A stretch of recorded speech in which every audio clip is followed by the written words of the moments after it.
그때 예수님께서 갈릴레아 호수 곧 티베리아스 호수 건너편으로 가셨는데 많은 군중이 그분을 따라갔다.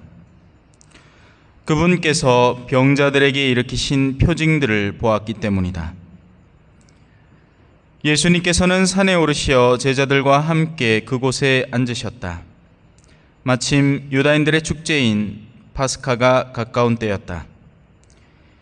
예수님께서는 눈을 드시어 많은 군중이 당신께 오는 것을 보시고 필립보에게 저 사람들이 먹을 빵을 우리가 어디에서 살 수 있겠느냐 하고 물으셨다.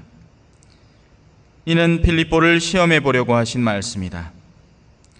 그분께서는 당신이 하시려는 일을 이미 잘 알고 계셨다. 필립보가 예수님께 대답하였다. 저마다 조금씩이라도 받아 먹게 하자면 200데나리오너치 빵으로도 충분하지 않겠습니다. 그때의 제자들 가운데 하나인 시몬 베드로의 동생 안드레아가 예수님께 말하였다. 여기 보리빵 5개와 물고기 2마리를 가진 아이가 있습니다만 저렇게 많은 사람에게 이것이 무슨 소용이 있겠습니까? 그러자 예수님께서 사람들을 자리 잡게 하여라 하고 이르셨다. 그곳에는 풀이 많았다. 그리하여 사람들이 자리를 잡았는데 장정만도 그 수가 5,000명쯤 되었다. 예수님께서는 빵을 손에 들고 감사를 드리신 다음 자리를 잡은 이들에게 나누어 주셨다. 물고기도 그렇게 하셔 사람들이 원하는 대로 주셨다. 그들이 배불리 먹은 다음에 예수님께서는 제자들에게 버려지는 것이 없도록 남은 조각을 모아라 하고 말씀하셨다. 그래서 그들이 모았더니 사람들이 보리빵 5개를 먹고 남긴 조각으로 12광주리가 가득 찼다. 사람들은 예수님께서 일으키신 표징을 보고 이분은 정말 세상에 오시기로 되어 있는 그 예언자시다 하고 말하였다.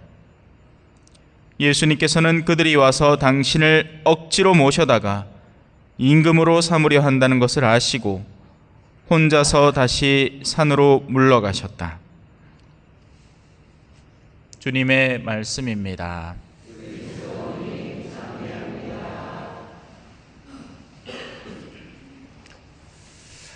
찬미 예수님, 한 주간 잘 보내셨습니까?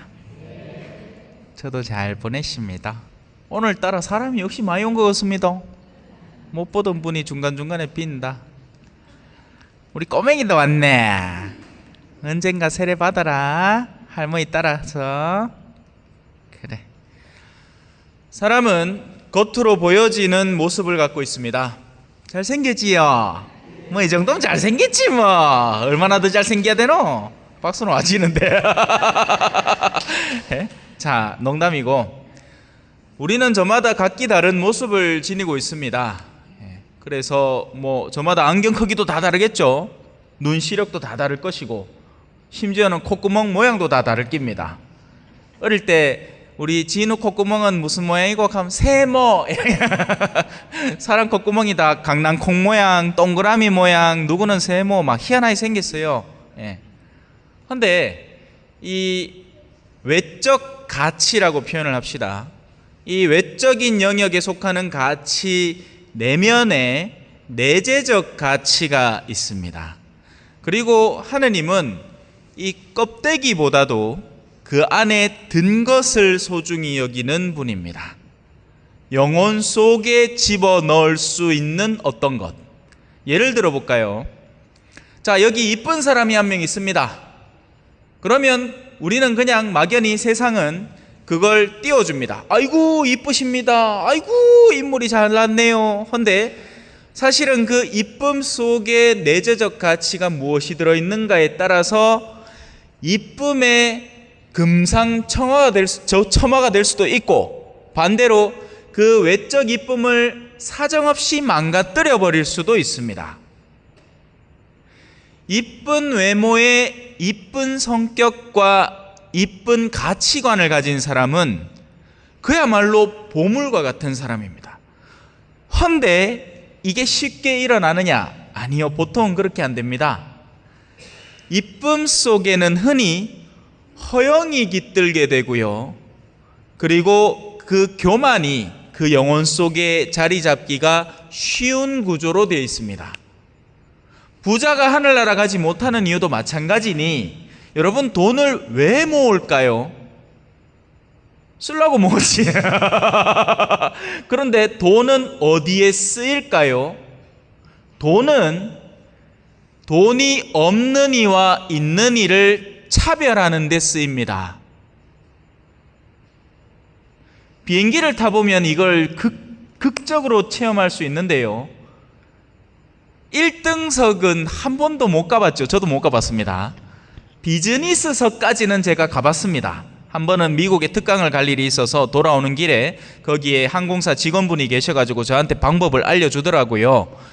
일반석을 끊을 때 조금 비싼 걸 끊어 놓으시라. 그러면 항공사 직원이 업무를 처리하면서 누군가를 좌석 업그레이드 서비스를 해줄 수가 있는데 그 첫 번째 대상으로 일반석에서 돈 제일 많이 낸 사람을 해준다.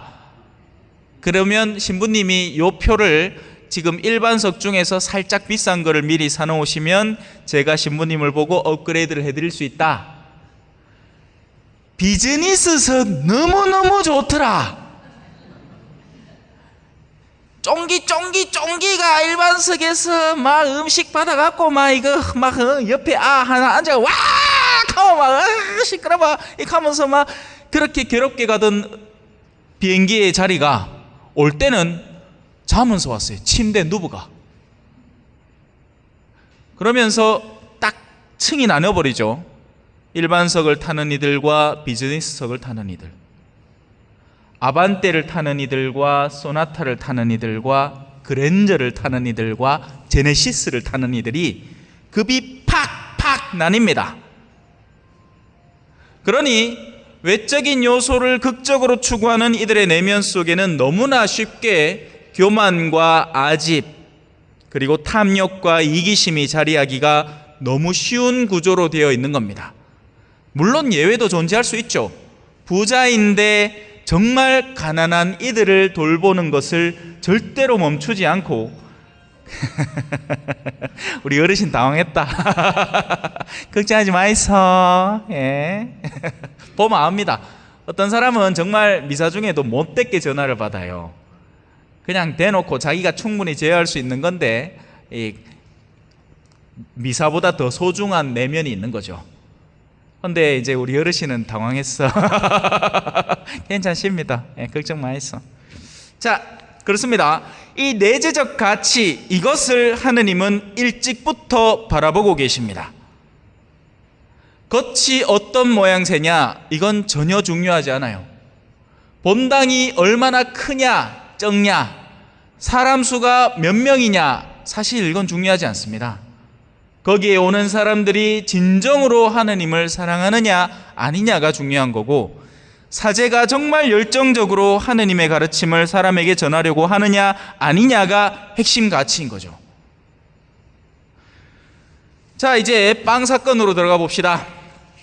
빵빠라빵빵빵 빵빵빠라빵빵빵.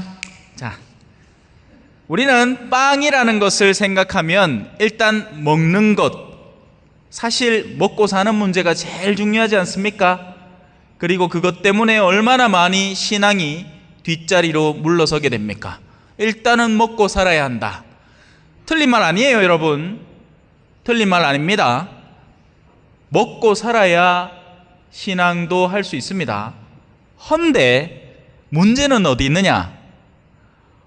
얼마나 먹어야 먹고 사는 문제가 해결될까요? 만약에 우리가 6.25 전쟁 직후 세대라면 그 말이 가능합니다. 신부님, 먹고 살아야지요. 예, 맞습니다. 그래서 교회는 먹고 살리기 위해서 그때 당시에 구호품을 외국 나라에서 땡겨와서 성당에서 낡은 옷도 농갈라주고 그나마 그때 꼬질꼬질한 아들 초콜릿 떡기범이 가는 아들이 성당 와갖고 신발 하나 떡 얻어가 가마 막 천국을 얻은 기분인 거예요. 예, 제가 그 모습을 잘 압니다. 왜요? 남미가 지금 그렇거든요. 성당에서 행사한다고 기름 한 통, 쌀 한 주머니, 뭐 이렇게 뭐 여러 가지 식재료들 이래가 까만 비닐봉지에 딱 담아갖고 이제 뭐 부활절이나 성탄절 날 공소 같은데 가는 거예요. 그래가 사람들한테 나눠주마 너무너무 좋아합니다. 그런데 현대 한국 교회가 그럴 것이냐? 아니에요. 지금은 먹고 사는 문제가 아닙니다. 탐욕의 문제죠. 언제 멈출 것이냐의 문제입니다.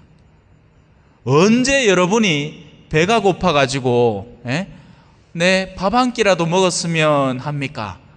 식당 가갖고도 주는 밥도 아이고 내 살 빼야지 하고 주는 밥 쓱 밥만 쓱 먹고 나머지 그냥 쓱 뚜껑 덮어갖고 옆에 씩 제껴 놓잖아요. 그지요?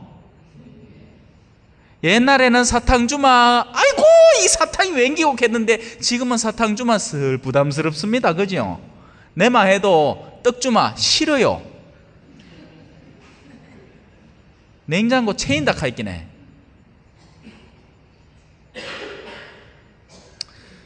자, 그런 상황입니다. 우리는 세속적인 가치에 우선적으로 함몰되어 버립니다. 그리고 거기서 벗어나지를 못합니다. 우리의 영혼 속의 내재적 가치를 어떻게 구해서 얻고 어떻게 그것을 통해서 나를 개선시키는지 생각을 못합니다. 그러다 보니 현세적 가치들에 함몰되어 살아가는 겁니다. 지금 오늘 복음의 군중들도 마찬가지입니다. 자, 병자들이 이 군중이 지금 예수님을 따라가고 있습니다. 왜? 정말 그분을 메시아로 알아서? 아닙니다. 아닙니다. 복음 자체에 나와요. 왜 따라다니는지. 이렇게 적혀 있습니다. 그분께서 병자들에게 일으키신 표징들을 보았기 때문에 그렇습니다. 뭔가 세속적으로 좋은 일이 일어나더란 말입니다. 우리 집에 아픈 사람이 하나 있는데 이 병원 가도 안 낫고 저 병원 가도 안 낫고, 아니 병원 갈 돈도 없어갖고 허덕허덕대는데 저 예수님이라는 사람이 지나가다가 옷깃만 쓱 스치는데 낫더란 말이라. 그러니까 이 세속적 가치, 아니면 세상 안에서 엄청 돈을 써서 그렇게 해도 나을까 말까 한 걸 이분은 그냥 낫게 해주니까 거기에다 공짜로 야 대박 쫓아다니는 겁니다. 지금도 그런 부류의 사람들이 많으니 이 성령기도회나 이런 데 잘못 다니는 사람들 중에는 세속적 가치를 쫓아서 신앙적 가치를 이용하려는 사람들이 적지 않은 퍼센테이지를 차지하고 있습니다. 신앙의 본류를 찾아오는 게 아니에요. 신앙의 외적 요소가 맛깔나서 오는 것뿐입니다. 자, 그러자 예수님께서 이제 이 사람들을 먹여야겠다 생각을 하십니다. 사실 오늘 이 장면들을 우리가 유심히 살펴볼 때 뭔가 굉장히 닮아 있습니다. 자, 이 부분을 읽으면 이해가 되실 겁니다. 빵을 손에 들고 감사를 드리신 다음 사람들에게 나누어 주셨다. 뭐예요? 미사죠. 미사죠. 맨날 제가 하는 거 아닙니까? 주일마다, 아니 평일마다, 미사 때마다 하는 거 아닙니까? 빵을 손에 들고 감사송을 드리고 사람들에게 나누어 주는 행위. 하나 묻겠습니다. 배 부릅디까? 그 빵, 까자뿌시래기 그 선나껍데기 차라리 뻥가자나 하나 사모마. 저 농협 하나로마트 가면 팔거든. 뻥가자 이 티가 나는 거 있잖아요. 박상. 그런 거나 하나 사모마. 한참을 묵지. 이거는 선나껍질 입에 여면 언제 뭐 천장이 붙어가지고 미사 내내 이하고 앉았고 밥도 안 되잖아. 그죠? 배가 부릅니까? 안 부르죠? 그럼 예수님 거짓말한 겁니까? 아닙니다. 제가 앞서서 내재적 가치를 이야기한 건 우리가 미사에서 내재적인 배부름을 찾기 때문에 그렇습니다. 우리는 외적인 배부름을 찾아 미사를 오는 게 아니라고요. 성당 왜 나오십니까? 마음의 평화를 위해서요. 아니요. 성당은 마음의 평화를 위한 곳이 아닙니다. 성당은 죄인들이 모이기 때문에 오히려 속 시끄러운 곳입니다. 근데 편안하게 신앙생활을 하고 계세요. 뭔가 잘못된 겁니다. 신앙에 요거 새끼손가락 하나만 딱 걸어놓고 있는 거예요. 언제든지 나를 불편하게 하면 나는 도망가 버릴 거야. 이건 신앙생활이 아닙니다. 신앙 근처도 안 온 거예요. 그냥 편안하고 안락한 취미생활을 하는 거죠. 언제든지 나를 귀찮게 하고 불편하게 하면 나는 이걸 끊어버릴래. 그리고 우리 동네 그런 사람들이 수두룩 빽빽합니다. 옛날에 분유가리 주고 뭐 주고 성당에서 재밌는 행사하고 부활마다 뭐 개 한 마리씩 잡아가지고 뜯어먹고 할 때는 사람들이 버그버그버그 뻑적지근했지. 근데 이제 그런 거 안 하있긴 해. 아이고 막 허리도 아프고 다리도 아프고 막 오늘 밭에도 나가봐야 되고 막 참외도 돌봐야 되고 하는데 만다 성당 가겠노 하는 사람들이 수두룩 빽빽합니다요. 전신 마신 냉남자라요. 예, 나는 몰랐어. 근데 이야기를 자꾸 들어보니 그 집 누구도 옛날에 성당 댕겼고 그 서울 갔는 니기 무슨 대기도 옛날에 성당 댕겼고 누구도 성당 댕기 저 사람도 옛날에 신자였고 저 사람도 옛날에 신자였고 저 뭐 친척은 뭐 신부님이고 저 친척은 수녀님이고 근데 그 사람은 성당 코빼기도 안 나오고. 예수님께서 우리에게 주시려는 배부름은 영혼을 배불립니다. 그거 아세요? 사람은요 의지라는 것이 작동을 안 하면 방구석에 드러누워 버립니다. 인간이 왜 움직이는지 아세요? 배고파서 움직여요. 배가 고파 움직인다고. 배부른 사람은요 아무 작동 의지가 없습니다. 내가 뭐 배부르고 등 따시고 배부른데 뭐 한다고? 지금의 젊은 세대의 문제가 그거죠. 부모님 슬하에서 계속 지낼 수 있고 그 안에 충분한 재정적 상태가 보장이 되니까 등 따시고 배가 부른 겁니다. 그러니 히키코모리 생활을 한 6개월 해도 괜찮은 거예요. 다 지원해 주니까. 또 국가에서 때 되면 뭐 나오고 실직수당 나오고 뭔수당 나오고 뭐 다 나오죠. 옛날에 그런 게 어디 있습니까? 하루 일 안 하면 당장 내 입에 들어갈 게 없는데 어째야 돼? 나가 일해야 돼요. 지금 일 안 해도 돼요. 다 챙겨줍니다. 예수님은 우리에게 영혼의 양식을 주십니다. 자, 이 영혼의 양식은 어떤 일을 하느냐? 사람이 배고파도 일한다고 했죠.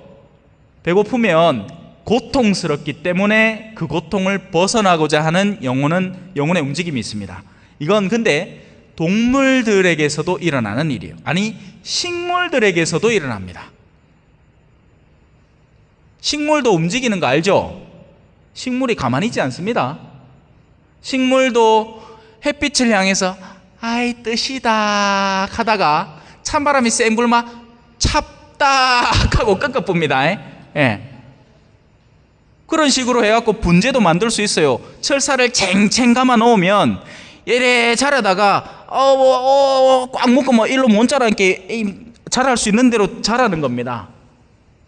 식물도 움직여요. 그래서 생혼이라고 합니다. 식물 안에 들어있는 혼을 생혼, 그리고 동물 안에 들어있는 혼을 각혼이라고 하죠. 감각하는 혼, 이 생존하는 혼. 그 모든 영역 속에 고통을 피하는 메커니즘은 어디에나 들어있는 겁니다. 그래서 인간이 그저 고통을 피하기 위해서 살아가는 존재로만 살아가면 동물이나 진배 없는 겁니다. 그저 돈이나 좀 더 많이 벌고 고통을 피할 수 있는, 노동은 적게 하고 돈을 많이 버는 그런 직업이나 선택을 하고, 그래서 부모님은 항상 자녀들한테 성공하라 하죠. 그리고 그 성공의 말 속에는 뭐가 들어있습니까? 서울대 가고 삼성대 가고 대기업도 가가 공무원, 고급 공무원 대가 펜대나 띠띠띠띠 굴리면서 뒷돈나 받아갖고 살림이나 잔뜩 불려놓고 내 노후나 보장해도 이게 성공의 기본 단어 아니에요? 근데 그래서 그런 사람에게 흔히 이런 케이스가 있는데, 신학교 들어올 때요, 부모님이 신앙이 없어. 근데 애가 어머니 아버지 저요 고민해 봤는데요, 신학교 가볼랍니다. 이카마 부모님이 어머야 우리 삶은 성공했어, 우리의 애가 이 거룩한 여정을 걷겠대 하는 부모 봤습니까? 못 봤습니다. 미친나, 야 정신 차려라 이카지. 왜? 자신의 성공의 기준에서 완전히 반대되는 행동을 한다고 하니까 그렇죠. 자녀가 사제가 되는 게 성공이라고 느끼는 부모가 있으면 저 있잖아요, 우리 요셉 형제님, 그죠? 외아든동 우리 손주 중에 하나 신부 수녀 될라 하려고 우리 누구누구는 꿈이 뭐예요? 가면 세뇌를 시켜 신부라 해야지. 가면 신부 갑니다. 뭔 뜻인지도 모르고 마치 제베드의 두 아들 맨키로, 그죠? 너가 이 잔을 마실 수 있나? 예, 마실 수 있습니다. 미기는 기라 같다. 뭔 자인지도 모르고. 좋은 거 맞아요. 예. 그래서 예수님은 우리에게 영혼의 양식을 먹입니다. 이 양식을 먹으면 어떻게 되느냐? 비로소 선이라는 것을 실천하게 됩니다. 자, 여기서 문제가 생기죠. 뭐가 선입니까? 뭐가 선일까요? 우리가 이 지상에서 지금껏 배워온 선은 나한테 좋은 게 선입니다. 그래서 나한테 좋은 걸 위해서는 네가 죽어도 괜찮은 게 선이에요. 사실 그렇게 다 살고 있고요. 농사일 하다가 참외를 처리를 해야 되는데 이거를 그냥 처리를 하려고 하니 나한테 손해가 돼. 근데 저 수로에 둥둥둥둥둥둥 떨가 보내마. 그건 나한테는 득이야. 남? 상관없죠. 가들이야 뭐 어떻게 되든지. 뭐 농약 쓰다가 남았어. 이거를 정식대로 처리를 하려고 하면 뭐 좀 귀찮네. 성가셔. 몰래 밤에 깔락깔락깔락깔락깔락 부마. 아이고 뭐 물고기 몇 마리 죽는 거 뭔 대수라고 뭐 상관없지 뭐. 그거 갖다 버리면 제일 쉽고 편한데 안 그래요? 선은, 자, 그래서 오늘 이 독서에 이렇게 얘기합니다. 여러분, 성령께서 평화의 끈으로 이루어 주신 일치를 보존하도록 애쓰십시오. 하느님께서 여러분을 부를 때 하나의 희망을 주신 것처럼 그리스도의 몸도 하나, 성령도 한 분, 주님도 한 분, 믿음도 하나, 세례도 하나, 만물의 아버지이신 하느님도 한 분이십니다.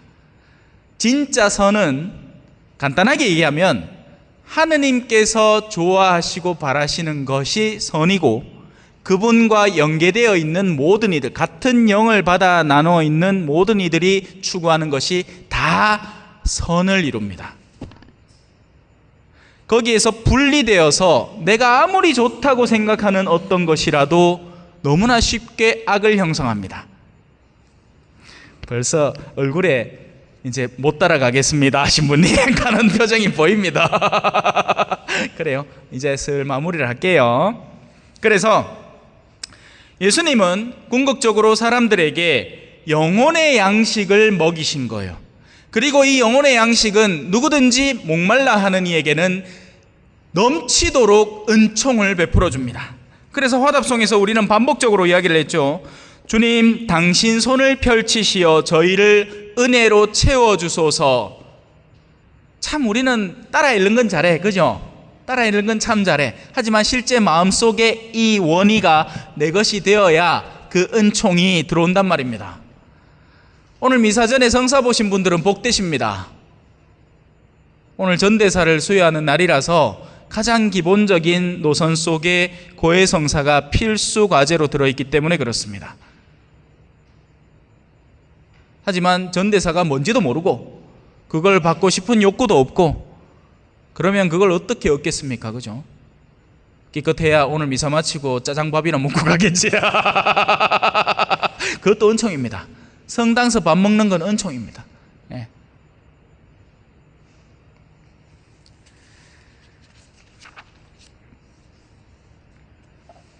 하나님의 은총은 절대로 버려지지 않습니다. 거기에서 사명을 다 못하면 그 사명을 수행할 수 있는 다른 일을 찾습니다. 하나님께서 누군가를 선택을 해서 그에게 은총을 부어주시려고 계획을 했는데 그가 스스로 거부를 한다면 그 은총은 사라져버리는 게 아니라 그 주인공을 찾아갑니다. 마치 하늘에서 비가 내려서 비닐하우스에 빗방울이 떨어지면 그 빗방울을 퉁겨내잖아요. 그러면 그 빗방울을 빨아당기는 땅을 찾아 빗방울은 여행을 합니다. 이도저도 아니면 강을 형성을 하고 바다로 다시 흘러들어가겠죠. 말씀은 항상 사명을 다 이행해 왔습니다. 문제는 우리가 어떤 땅이냐에 따라서 그것을 수용해서 싹을 틔워낼 수도 있고, 그게 아니면 시당초 그냥 듣고 흘려버리는 말씀이 되는 거죠. 모쪼록 오늘 여러분들의 마음속에 이 하느님의 은총이 조금이나마 부어져서 싹을 틔우는 삶의 실천으로 여러분의 신앙을 증거하고 드러내는 사람들이 되어가기를 간절히 바라봅니다. 아멘.